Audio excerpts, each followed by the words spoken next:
You might think I'm a complete fool, the most oblivious and foolish of husbands. However, hindsight is always 20/20ths. Like most happily married men, I trusted and loved my wife.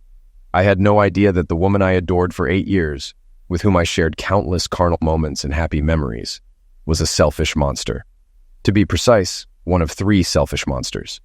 Molly's 2 sisters have been a part of my life almost from our first date.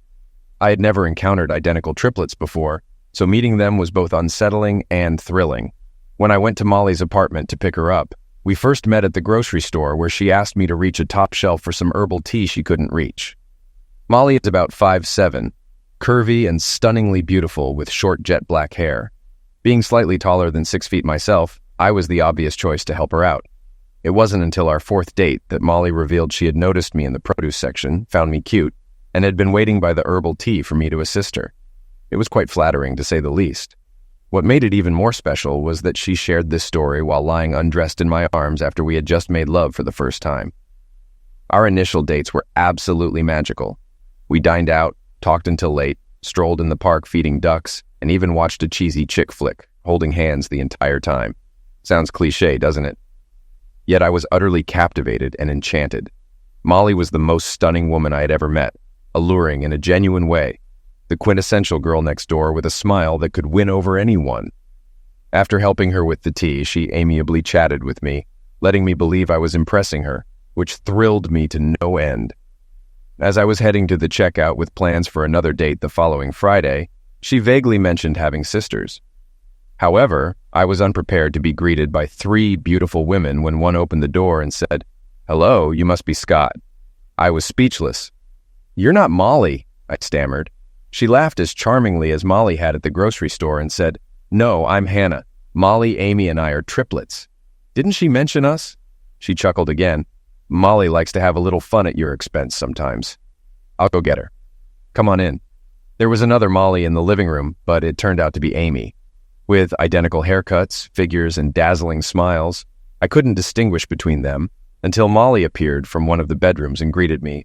"Hello, Scott. Would you like a nice cup of herbal tea?" During our first dinner, our conversation covered a wide range of topics, but we delved deeply into Molly's life as a triplet. I was captivated and eager to learn about their unique experiences. Did she constantly feel like she was looking at 2 other versions of herself? Were their bonds stronger than most siblings? They seemed to have an almost telepathic connection, as identical twins often do. "Can we read each other's minds?" Molly pondered aloud. "I'm not sure, but we're incredibly close. I usually have a good sense of what Amy or Hannah is thinking, and they often anticipate my thoughts, too. Like answering a question I haven't voiced yet. It's always been this way." Pausing for a moment, she smiled at me and continued, "As for tricking people, we've had our fun with that. Have you noticed we all sport the same hairstyles?" I nodded, and she elaborated. "As kids, we loved playing tricks on people. Our elementary school teachers, relatives, even our parents couldn't tell us apart. It was especially amusing when Amy or Hannah got into trouble and tried to dodge punishment. "No, Dad, I'm Molly, not Amy," she mimicked with a grin. You can imagine the chaos that ensued. In high school, we yearned to be distinct individuals. We wore different hairstyles, attended separate classes, and pursued different activities. For instance, I was on the yearbook staff. Amy wrote for the school newspaper, and Hannah played field hockey. However, we eventually missed our identical appearances, so we reverted to looking alike. Occasionally, I'd take a chemistry test for Amy, or Hannah would give a presentation on my behalf. It evened out our grades a bit, she chuckled. Then there was that time during our junior year when Brad Hendricks asked Amy out on a date. She was smitten but fell ill on the day of their date. Distraught, fearing he'd never ask her out again if she canceled, she persuaded me to stand in for her. It wasn't too difficult since it was their first date and they hadn't gotten to know each other well. Amy took over from the second date onward, and they dated for nearly a year without him ever knowing about the switch. I later looked back on this with a tinge of bitterness. But sitting across from Molly at that moment, a beautiful, cheerful, enchanting girl, I was already head over heels for her. The fact that she seemed to reciprocate my feelings was simply unbelievable. It was almost like a fairy tale. The 3 girls ventured off to college and relished their independence, yet they yearned for each other's company. After graduation, they all relocated to Cincinnati, sharing a spacious apartment. That's where I met Molly and her sisters for the first time when I picked her up for our date. Fast forward 8 years, Molly and I had dated, fallen in love, and tied the knot. I felt like the luckiest person alive. I landed a job at a graphic design company, where my computer skills made me a valuable asset, ensuring a good income. We comfortably purchased a charming 3-bedroom house in Oakley Square, just a short distance from our downtown workplace. And you probably won't be shocked to learn who our neighbors were. 3 years post-marriage, Amy wedded Ted, a tall and somewhat dull finance guy. Friendly, yes, but not exactly captivating. They settled next door to us on a quiet cul-de-sac named Ferdinand Place. Their backyard overlooked the residence on Oak Park Place, where, as you might guess, Hannah and her husband Arnie resided. Arnie was the antithesis of Ted, older than us, a jovial man who owned several bowling alleys in Cincinnati. He used to smoke cigars until Hannah persuaded him to quit, and he had a knack for cracking humorous, occasionally risque jokes. They had tied the knot a few months prior to Amy and Ted. It came as no shock to us husbands that our wives preferred living in close proximity.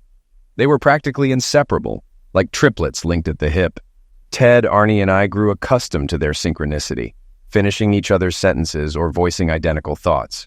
We also got used to their nightly rendezvous, gathering in one of our 3 kitchens around 9:30 or 10 p.m. for a chat before heading home. Even after 8 years with Molly, I sometimes struggled to identify which sister was which, a sentiment Ted and Arnie echoed. We became adept at recognizing their attire or identifying who wore specific jewelry. During a Christmas celebration with Pam and Donald, Molly's parents, it became evident they too struggled to differentiate between their daughters, much like we did. However, this didn't imply they had identical personalities. Amy was slightly more stern and conservative than her siblings. Hannah, in contrast, was a free spirit. She indulged a bit more, shared bawdier jokes, and might have been pegged as the most likely to pursue a career in unclothed bar dancing among the trio, though I doubt she ever did. My Molly struck a balance between them, and to me, she was flawless, sweeter and more sociable than Amy, yet grounded compared to Hannah. It's not that you overlooked the distinctions between the sisters during our gatherings. Rather, distinguishing between them by appearance or voice was challenging. Essentially, if they aimed to deceive you, discerning the truth was impossible. Given that neither of us had kids at that time, planning vacations was straightforward. As you might expect, Molly and her siblings insisted we all vacation together. So each summer we'd allocate 2 weeks to travel to captivating destinations like Las Vegas, North Carolina's beach resorts, or even Italy for a year. Our group meshed well, so the husbands were content. However, in return, I advocated for an annual one-on-one getaway with Molly, excluding Amy, Hannah, and our brothers-in-law. Initially, this proposal stirred disagreements and created tense moments, with numerous debates and chilly atmospheres. It took Molly 3 years to grasp my sincerity fully. I cherish your sisters and enjoy the company of Arnie and Ted, but I yearn for quality time just between us. Isn't that reasonable? My proposition was clear. You have a 2-week trip with everyone annually, and I request 1 week exclusively with you. I must have reiterated this point countless times. However, it wasn't until the eve of our Italy trip, when Molly noticed my lack of packing progress, that she relented. That became the tipping point. I firmly stated that unless she agreed to our private week, I'd stay behind. She and the other couples could proceed to Italy without me. After enduring over an hour of heated arguments, during which I remained silent, Molly sought assistance from her sisters, Amy and Hannah. They repeatedly tried to persuade me, emphasizing my perceived selfishness and narrow-mindedness, insisting no caring husband would stand firm as I did. Eventually, Molly acquiesced to my request, and we proceeded with our Italy trip. However, there was a noticeable chill in our relationship for a few days, with her sisters reinforcing the notion that I was in the wrong. Were it not for the support of Arna and Ted, secretly pleased by my triumph as it paved the way for their own negotiations with their spouses, I might have contemplated an early return home. By the 5th day, the enchanting allure of Florence began to mend our strained relations. Molly and the rest of the journey were truly wonderful, reminiscent of our upcoming week on Sanibel Island that winter. Consequently, each year, we relished 2 fantastic weeks with Molly's siblings and another splendid week without them. Sounds perfect, doesn't it? And it largely was. However, complications arose when we decided to start a family. While Molly and I envisioned parenthood in our future, our present life, either as a couple or closely tied to 2 other couples, was too enjoyable to hasten the process.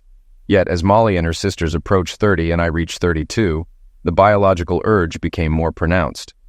Molly ceased birth control, and shortly after we embarked on our journey to conceive.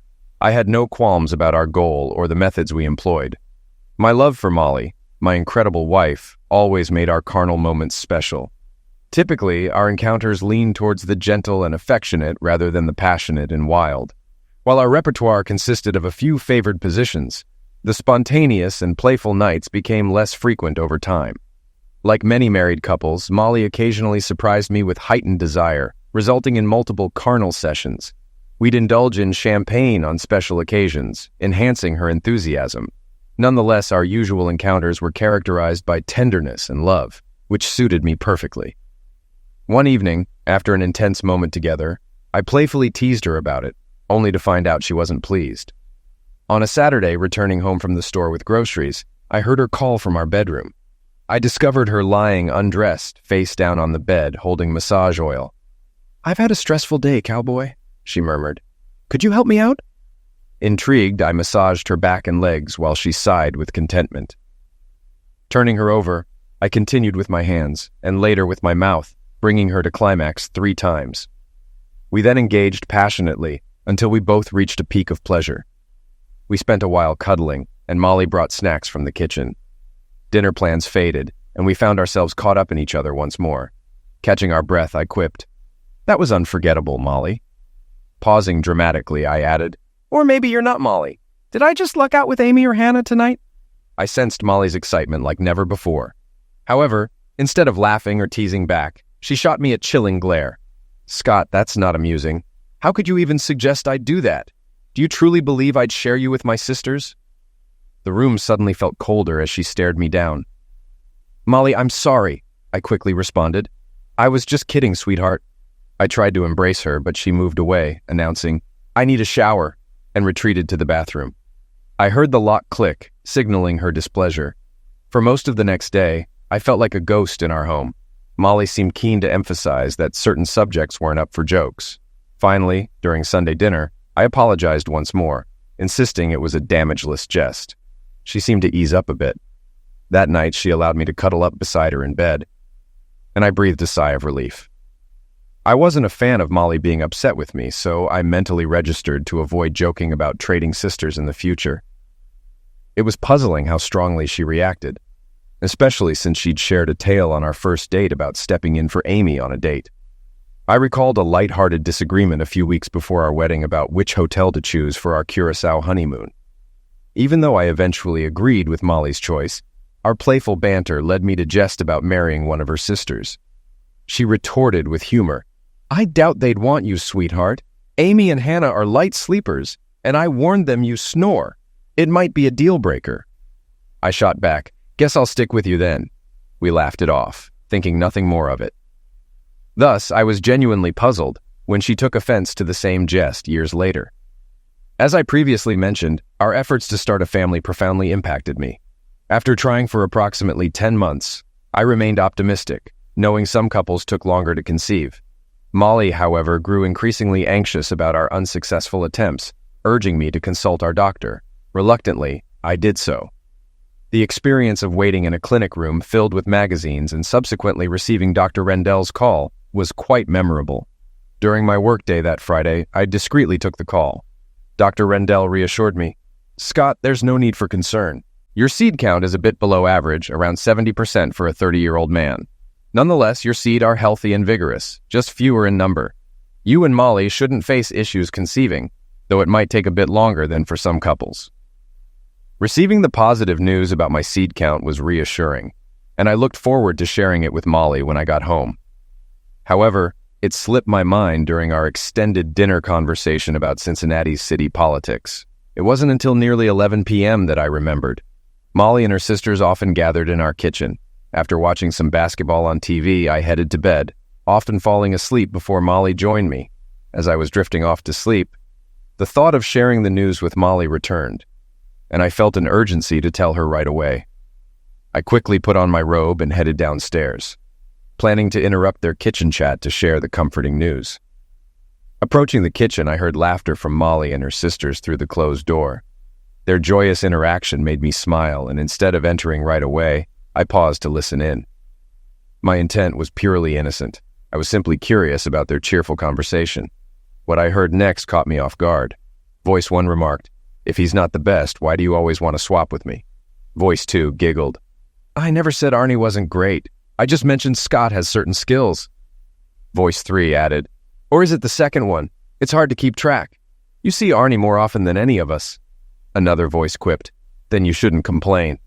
Laughter continued. I was stunned. It was hard to believe they were discussing the idea of swapping husbands for closeness. I quietly sat down to gather my thoughts and continued listening. "It's been almost a year and I'm uncertain about Scott," one said. "Must be Molly's issue," another speculated. "Got a backup plan?" "Yes, if his recent test doesn't show improvement, we'll know soon." "How will it work?" "Simple.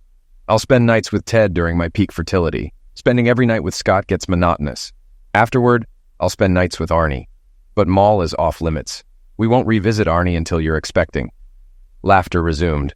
My initial shock hadn't yet evolved into anger. I struggled to accept the unsettling conclusion I had reached based on what I'd overheard. It seemed Molly was planning for Ted to father her child. While Ted and I shared many physical similarities, like hair and eye color, our body types differed slightly, with Ted being a bit taller, and Arnie shorter and heavier. Overwhelmed and fearful, I sat silently in the dimly lit living room, feeling as though my once happy marriage was unraveling before my eyes.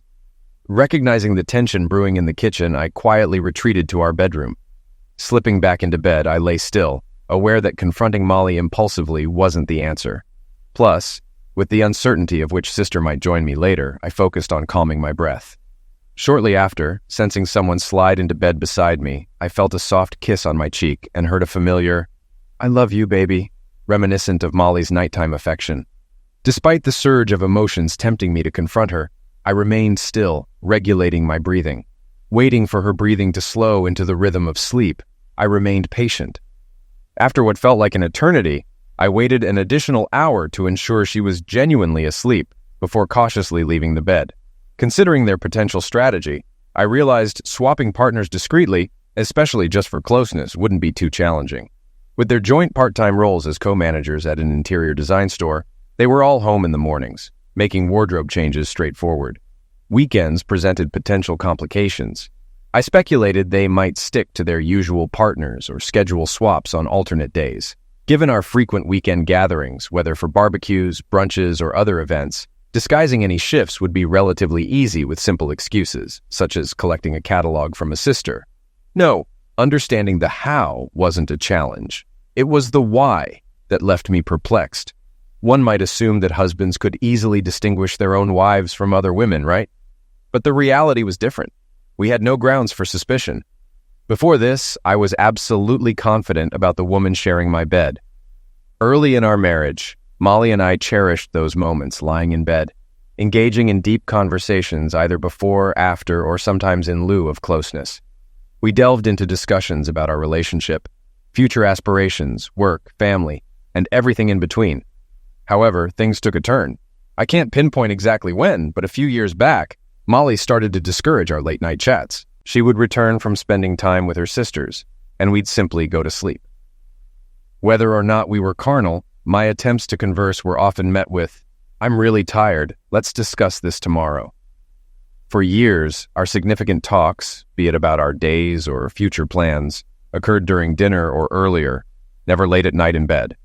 This shift was likely intentional, considering the possibility of women swapping partners. Limited conversations minimized the chance of the wife being caught unaware or forgetting past details. Once I was certain Molly was asleep, I sneaked into the office, located the ink pad we used for stamping checks, and applied some permanent black ink to my finger. Back in the bedroom, I discreetly marked a small spot on her back, on the right side, midway between her shoulder and shoulder blade. The mark was tiny, akin to a pencil eraser, and she wouldn't have noticed unless she inspected her back in the mirror. Afterward, I washed off the excess ink from my finger with warm water and soap. As anticipated, the ink stayed put. Scrubbing only faded it slightly. I continued to use a pumice stone on my finger until the mark was so faint that it was nearly invisible. Returning to bed, a grim smile crossed my face as I pondered my next moves. The initial shock had subsided, replaced by profound anger. If my interpretation of the women's conversation was correct, Molly had betrayed me in a calculated and consistent manner, possibly over several years. She and her sisters seemed to prioritize their shared bond over the love and loyalty owed to their husbands. I felt manipulated, deceived, and utterly humiliated. I racked my brain trying to conceive a solution, but saw no clear path forward. On Saturday afternoon, we gathered for a barbecue at Ted's place. I seized the opportunity when the women were inside, likely preparing food. Ted managed the grill while I invited Arnie for a stroll around the block. Given his occasional weight concerns, he welcomed the chance for some physical activity. Once we were sufficiently away from the house, I broached the topic. "Arnie, can we discuss something personal for a moment? I hope that's all right?" "Of course, Scott. What's on your mind?" "Firstly, let's keep this conversation strictly between us, all right? I'd prefer Molly, Hannah, Amy, or even Ted not know about it. If anyone asks, let's just say we were discussing a potential trip to Greece next summer." Arne chuckled at the cover story, replying, "Your secret's safe with me." Feeling a bit awkward, I ventured, "I hate to ask, but how's your carnal life with Hannah? Molly and I are carnal once or twice a week, and I often wish it were more frequent. Do you experience the same with her sisters?" Arne playfully slapped my back, laughing. "Sounds like you drew the short straw, buddy. Hannah and I are at it nearly every night. Occasionally we might skip due to her cycle or fatigue, but it's pretty consistent." Seeing my surprised look, he added with a smirk, "Guess you chose the wrong sister, huh? But how could you know? It's just luck, I guess." Masking my inner turmoil with a disappointed face, I probed further.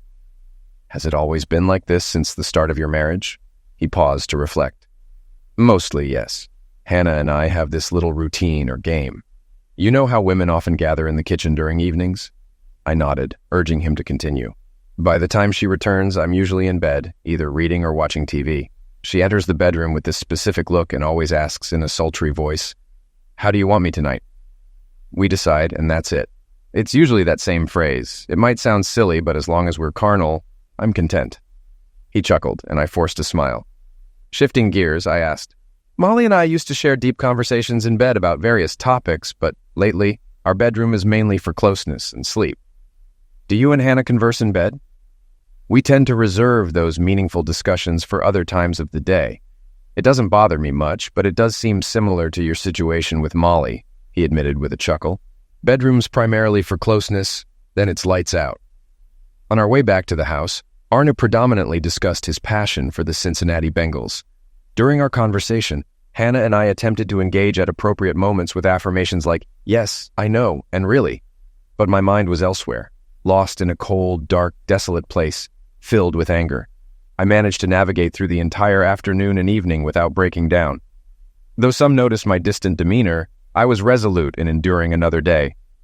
After bidding Ted and Amy farewell, I treated Molly to her favorite Indian food for dinner, striving to be a cheerful companion throughout the evening. Around 10 p.m., Molly spent her usual time with Amy and her sisters. Upon her return, as we prepared for bed, I approached her from behind, gently massaging her neck and shoulders, searching for an ink mark. It was absent. "It's over," I thought bitterly. "Whoever you are, you and your sisters are going to face the consequences." "Honey," I inquired, "how's that scratch on your leg? Let me see which sister it was." She hesitated momentarily. "Scratch?" she queried cautiously. "Yes, from when you bumped into the dishwasher door after dinner," I replied, leaning to inspect her feet. "Oh, this," she responded a bit too nonchalantly. "It's healed. There's no mark left." "Indeed," I acknowledged, scrutinizing the area. "I don't see any remnants. It looked awful then. Now it's gone." Straightening up, I noticed her exhale in relief. Chuckling to myself, I went to the bathroom to brush my teeth. The absence of a scratch and her reaction confirmed that whoever had been in our bedroom earlier was not the same person as the day before. Later, lying in bed, I awaited Molly's return from the bathroom. "Hey, honey," I began. "Let's pick up where we left off last night. It was incredible." She looked puzzled, even wary. "What do you mean?" she questioned. "Remember? You came downstairs with that mischievous look and said, 'So, big boy, how do you want me tonight?' It was electrifying. I responded with, maybe giving my manhood some acknowledgement would be nice. You then teased me relentlessly until I was enthralled, mounting me like a wild force. God, it was mind-blowing. Don't you recall?" Molly appeared momentarily shocked, then quickly mustered a pained expression as she contemplated. Of course I remember, honey. I'm just not sure I'm up for such intensity tonight. All right, I conceded. Let's take it slow and gentle. But remind me of those things you shared last night, okay? Sliding into bed, she embraced me tightly, obscuring her face. Of course, baby, she mumbled. I'll say whatever you want. I just want to please you. Which parts did you particularly enjoy? Smirking to myself, I replied, You're not getting off that easy. While engaging in our carnal moments, she remained quiet as we caressed and touched each other. Despite my anger, I was instantly aroused. However, to my surprise, Molly seemed less engaged. My usual gestures failed to excite her. Pausing to observe her, I inquired, Is everything all right, honey? You seem a bit distant. Meeting my eyes, she responded, Sorry, Scott, I'm just a bit fatigued and my stomach's upset, probably from the spicy food. Let's be carnal, but don't expect any wild antics tonight, okay? Smiling warmly, I reassured her, Of course, Molly. Let's take it slow and gentle, missionary style. We can save the passion for another evening. She kissed me gratefully. What ensued was a typical, pleasant encounter between spouses, much like many previous nights with my wife, Molly, or so I believed. Sunday marked the day everything unraveled. The three couples had brunch downtown at Trentino's, a favorite spot for all, before heading to Arnie and Hannah's. The men settled in to watch the Bengals game while the sisters enjoyed their own bonding time. Everyone seemed content. All morning I kept a close eye on Molly to ensure she didn't contact her sisters. I sensed her frustration, likely stemming from her Friday encounter, which I suspected she was not properly briefed about, judging by her reactions to the scratch in our carnal escapade. As we settled into Trentino's and placed our drink orders, barely 10 seconds passed before Molly locked eyes with one of her sisters, declaring, Hannah, I need to freshen up. Care to join me? They exited, Molly looking perturbed, and Hannah appearing puzzled. Upon their return, they seemed identical, pale and troubled. They struggled with their drinks and lost track of conversations. Both avoided my gaze, though I caught their intense looks when they thought I wasn't watching. As I suspected, Molly likely held Hannah responsible for withholding information about our previous night. Hannah, denying any knowledge, left them both visibly anxious. Initially, Amy remained unaffected, engaging cheerfully with her sisters and us. However, it didn't take long for her to pick up on the tense atmosphere. She couldn't pinpoint the issue, but the discomfort was palpable. As we wrapped up our brunch with plates of Eggs Benedict, salmon omelets, and Belgian waffles before us, Amy casually mentioned to Hannah, Honey, one of my contacts is really bothering me. Could you check on them? Upon their return a few minutes later, three visibly tense sisters sat at the table, avoiding eye contact and remaining silent.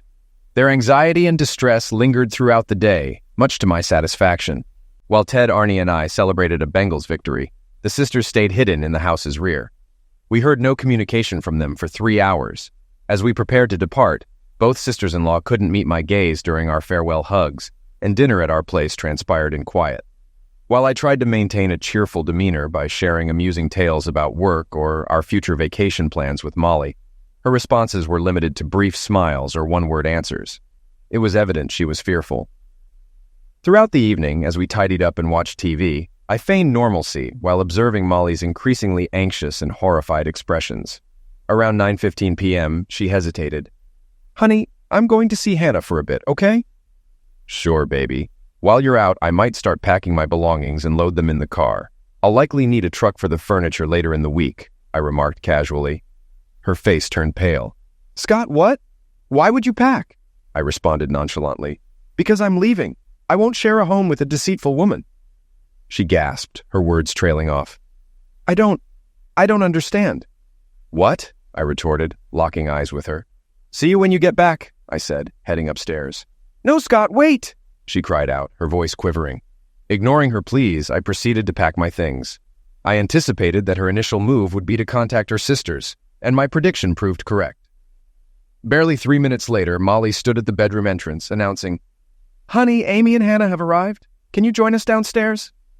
She appeared distressed, her cheeks marked with tears and her makeup smudged. A look of fear and sadness clouded her face, eliciting a fleeting sense of sympathy from me. Sure, I responded, turning aside.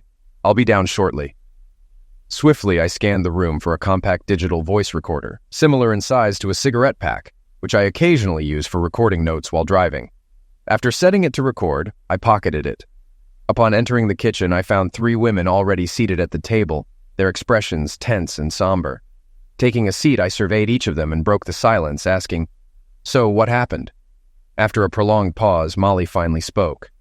"Scott, you know I care about you deeply, don't you?" "Pardon?" I replied icily. "Which sister are you?" "I'm Molly, your wife." "Oh, really? Hold on a moment." I circled behind her to inspect her back. "No distinguishing marks." I checked the other 2 sisters, finding the mark on one of them. They looked at me, puzzled. Resuming my seat, I remarked, "All right, let's entertain the notion that you're Molly. Where did you sleep on Friday night when your sister was here?" Pointing to the one with the mark, I added, "Did you share my bed?" Their gazes met mine, filled with confusion. "Take your time," I urged. "I'm not rushing. I'm confident there's a logical explanation as to why at least 2, if not all 3 of you, have spent nights in my bed over the past 3 nights. A lengthy silence ensued. Tears streamed down Molly's face while the other 2 sisters watched with somber expressions. Feigning an intention to stand, I remarked, "I should pack my belongings." "Wait, please," Molly interjected hurriedly. "Let me explain. Just, please, Scott, give me an opportunity to clarify." While part of me yearned to berate her for being too late with her explanation, a deeper curiosity compelled me to listen. What convoluted reasoning could they offer for their actions? And more importantly, could I trust their version of events? I waited, but Molly's sobs rendered her unable to speak. One of her sisters stepped in, saying, "Scott, it began as a foolish game. Initially it was all in jest, but somehow it escalated. About a month ago, we playfully teased each other about our spouses, discussing our preferences and dislikes, which led to conversations about closeness. Eventually, we devised a plan to switch partners, challenging each other to act on it." She elaborated further. "The switch took place last Friday evening. We exchanged clothes here in the kitchen and visited each other's homes. Amy was with you, I was with Ted, and Molly was with Arnie. The following day, we switched back for a BBQ. It was a thoughtless act, Scott. We all recognize the gravity of our mistake now. You must be furious, but please consider giving Molly an opportunity to reconcile. She deeply cares for you, as evident by her evident distress." She gestured towards Molly, who was inconsolably crying.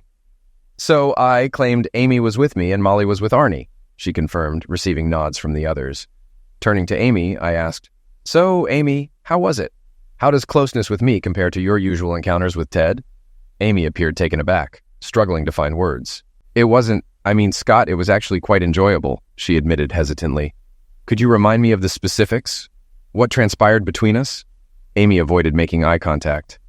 I honestly can't recall. It was just 2 nights ago. Are you telling me that after all these years of marriage, you swapped spouses with one of your sisters and you can't remember our activities? Do you have the onset of Alzheimer's or something?" I pivoted to address Hannah. "Nice attempt, Hannah, but your tale is utterly unbelievable." "Yes, Amy was in my bed on Friday night. I marked her back with black ink while she slept, and the mark is still visible. However, we didn't engage in any carnal activities. I won't tolerate being deceived further by false claims that this was your inaugural endeavor. You believe I'm unaware that you 3 regard Arna as the most satisfying in bed?" They gasped in response, but I pressed on. "Do you think I'm oblivious to the fact that he spends 7 nights a week with one of you, while I'm left with closeness less than twice a week? Yet, I'm offered the consolation prize, the chance to satisfy your desires whenever you please." Pausing to gauge their reactions, I observed Molly sobbing uncontrollably, while her sisters maintained solemn expressions. My patience was waning, but I sought genuine confession. "You have one more opportunity," I declared. "Another chance to reveal the truth. This time I want Molly to speak. How long have you been unfaithful with each of their spouses?" With red-rimmed eyes, Molly looked at me pleadingly, and I waited in silence. After a tense pause, she averted her gaze to the table, confessing, "It began many years ago, since Hannah and Arnie's wedding." Another silence ensued. Hannah interjected, "It wasn't solely her doing, Scott. Amy and I were insistent, but it occurred sporadically, only occasionally at Molly's urging, perhaps a few times a year." "All right," I responded. "What happened next?" Met with silence, I continued. "So it escalated over time?" Reluctantly, Amy replied, "Yes, it became more frequent." "So the 3 of you regularly rotated among 3 husbands like some twisted dance. Is that accurate, Molly?" She nodded, looking utterly remorseful. "When did Arnie's involvement escalate to 7 nights a week, while I was left with mere casual encounters?" She avoided meeting my eyes or responding. "How often did Arna spend the night with you, Molly?" she mumbled. "1 or 2 nights." "Fantastic," I remarked sarcastically. I had reached my limit and saw no reason to prolong the conversation. "It was merely physical, honey," she pleaded, locking eyes with me. "It wasn't about love. It wasn't a reflection of our love for each other, nor was it motivated by the desire for pregnancy, I suppose." She was visibly agitated, and her sisters wore expressions of concern. "Scott, what are you implying? Do you think I'm unaware that you suspected I might become pregnant with Ted's child because you believed I doubted your capability?" She gasped, rose from her seat, and approached me for a hug. I recoiled, pushing her away, causing her to stumble into the refrigerator. "You betrayed me in nearly every conceivable manner, aided by your 2 conniving sisters. Now, the 3 of you can continue sharing Arnie and Ted, unless you're planning to introduce another man into your rotation." Without waiting for their response, I stormed through the swinging door and out of the kitchen. I grabbed my suitcase, exited through the front door, and didn't look back, though I could hear sobbing from the kitchen. That night, fueled by anger and sleeplessness, I found myself in a Hyatt hotel room. The following morning, I took a day off from work, consulted an attorney, visited the bank, and arranged to meet Arnie and Ted for lunch. I was so prompt that Ted had to cancel a prior engagement. We sat in a booth at a local diner, ordered sandwiches, and without preamble, I addressed the issue. "Guys, you might find this hard to believe, but our wives have been unfaithful. Specifically, they've been rotating among the 3 of us for years." Arnie appeared utterly stunned, while Ted, surprisingly, simply nodded and remarked, "I had a feeling something like this might be going on." Both of us fixed our gaze on him, urging him to explain. "Amy frequently forgot things, often failing to recall conversations from earlier in the day or the previous evening," he elaborated. "I wasn't certain, of course, and I refrained from making any accusations until I had concrete evidence. So I started jotting down the instances when she forgot. I decided that once I had substantial proof, I'd discuss it with you 2, Ted explained. "How did you discover the truth?" he inquired. Recounting the conversation I'd overheard and mentioning the ink mark trick, Ted listened intently. Arnie echoed, "Incredible, absolutely incredible." Upon concluding my recount, he hesitated. "Are you positive about this, Scott? It seems unbelievable." I responded by playing a recording of my conversation with the trio from the previous night, offering no further commentary. After the tape concluded, we exchanged solemn glances and delved into a serious discussion. Both Arnie and Ted notified their workplaces of their absence for the day. I informed them of my decision to divorce Molly. There was no turning back. While they remained uncertain about their next steps, our conversation lasted for hours, and ironically, I felt a newfound closeness to my 2 brothers-in-law. They were genuinely good men, and I would miss them. I secured an apartment I fancied, returned with a moving truck to collect some of our furniture, and settled into my new place. By week's end, I had retrieved the rest of my belongings from the house. Molly persistently called both my work and personal cell phones. I instructed my assistant to reject her calls and opted for a new cell number. Keeping my apartment's phone number unlisted proved to be a wise decision. I initiated divorce proceedings and began outlining my future plans. On Thursday, Barbara, a colleague and friend, engaged me in an unusual conversation. Though my distracted and irate demeanor was evident to everyone in the office, she broached the topic. I divulged the entire ordeal, and her face displayed a mix of shock, empathy, and, oddly, a hint of delight. This irked me, and I voiced my displeasure. "I'm genuinely sorry, Scott," she replied. "I'm not condoning their actions. It's just, well, I always harbored the thought that we could potentially make a great couple." I gazed at Barbara, recognizing not only her kindness and humor, but also her tall, striking beauty. While I had always been vaguely aware of her attractiveness, my deep love for Molly had overshadowed any other considerations. Now, however, I found myself reevaluating my perception of her. Our conversations became more frequent, and though we maintained discretion, Barbara noticed the change in my demeanor towards her. Through my attorney, Molly expressed a strong desire to meet and explain her side of the story. Despite my belief that nothing she could say would alter the situation, I agreed to the meeting. Approximately 6 weeks after my relocation, we found ourselves alone in a conference room at my lawyer's office. Molly entered, her beauty undiminished, but her expression somber. As she took her seat, I broke the silence. "So, Molly," I began, "how are things? Are you expecting Ted's child?" She blushed deeply. No, Scott. I haven't been carnal with Ted or anyone else. I have no intention of becoming pregnant by anyone other than you. Recalling the night I overheard their conversation, I interjected, You know, that night I was on the verge of telling you that Dr. Randall confirmed my seed were viable. Though slightly low in count, they were potent enough for conception. We wouldn't have needed Ted's assistance. However, considering your ongoing relations with him and Arnie, I suppose it's a moot point. Tears welled in her eyes. Please, Scott, let me explain. Can I express how remorseful I am? How awful I feel? Do you believe your pain surpasses mine? She gazed at me with sorrow-filled eyes, shaking her head. Fine, I responded with a sigh. Go ahead, but spare me the declarations of love. Don't claim this had nothing to do with us. Just don't. She hesitated before saying, Scott, this wasn't about us. It was, I guess, a reckless game Hannah, Amy, and I played. We've engaged in such antics since our school days. It was never meant to damage anyone. I probed further. Have you involved all your previous partners in this? She admitted. Almost every long-term boyfriend we've had. My sisters and I have always been inseparable. This bond, I suppose, made us even closer. We shared everything. Clothes, secrets, friends, and even boyfriends. I remained silent, allowing her to speak her piece. When we got married, I believed this behavior would cease, and it did for a while, she began. Hold on, I interrupted.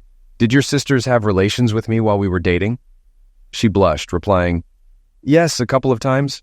I wasn't keen on it, especially as our relationship grew more serious. But they insisted, citing their shared history. I retorted sarcastically, Well, I must have passed some tests since you didn't leave me. She remained silent. Molly, you don't grasp the gravity of this, do you? You manipulated me so you and your sisters could have a good time. You've been with Arna instead of me because he satisfied you better. Have you even considered my feelings? What's so special about him? Never mind, don't answer. I don't want to hear it. Her lips quivered as she replied, Scott, I realize how wrong it was. But remember, you've been with all three of us. I shot back, but I was unaware.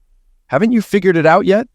Even if we had discussed swapping partners, which I would never consent to, and even if we had decided to do it, I would derive excitement from being with other women. But I thought it was always you, Molly. For me, it was never about someone new and thrilling. It was about the woman I cherished more than anything. My patience wore thin. How could she fail to comprehend the magnitude of her actions? Listen, I asserted. It's straightforward. I was your husband. You should have prioritized me above everyone else. Our bond should have superseded any other relationship. But that didn't happen. You placed Hannah and Amy above me. You prioritized closeness with Arna over me. You planned to conceive a child with Ted without ever informing me. Now you can have them, but you won't have me. I've had enough. I rose from my seat, fighting back tears. She pleaded, But baby, I don't want them. I don't need my sisters. I need you. I responded, Isn't that touching? After all these years, you decide to choose me over your sisters, but the tables have turned. Now it's my choice, and I choose to part ways with the woman who deceived and betrayed me for years. Farewell. She covered her face with her hands, sobbing uncontrollably, but made no effort to stop me as I made my way towards the door. After that discussion, life suddenly appeared more manageable. I began dating Barbara, and by our third date, I realized there were other women out there besides Molly or her sisters with whom I could share carnal moments. Barbara was vivacious and appreciative, and our first night together extended into an entire weekend. It was exhilarating and enjoyable, although I wasn't sure where it would lead. Regardless, it significantly improved my mood. While Barbara and I continue to see each other and share carnal moments frequently, we're taking things slow. Barbara understands my current state of confusion and doesn't pressure me, which I deeply value. Arna chose not to expel Hannah from their lives, which wasn't entirely surprising. After all, he was her preferred partner, and the revelations about their activities didn't hit him as hard as they did Ted and me. However, he insisted that Hannah grow her hair long to prevent any more switching without his knowledge. He warned her that any further deceit involving me, Ted, or anyone else would leave her penniless. While Arna mentioned he wouldn't mind occasional encounters with Amy or Molly, it would be on his terms, not theirs. Arna shared with me that Hannah seemed visibly upset but chose to remain silent. He added with a smirk that she realizes she's on shaky ground. Ted unintentionally dealt Amy a significant blow. After landing an excellent job in Chicago, he informed Amy of his plans to move in 3 weeks. You can join me, and we can seek counseling to mend our marriage, he proposed. Or you can stay in Cincinnati with your sisters. Decide now. Amy is torn. She's unable to sever ties with Ted, but also can't imagine life without her sisters. It's a tough situation, in my opinion. To hell with her. To hell with all three of them.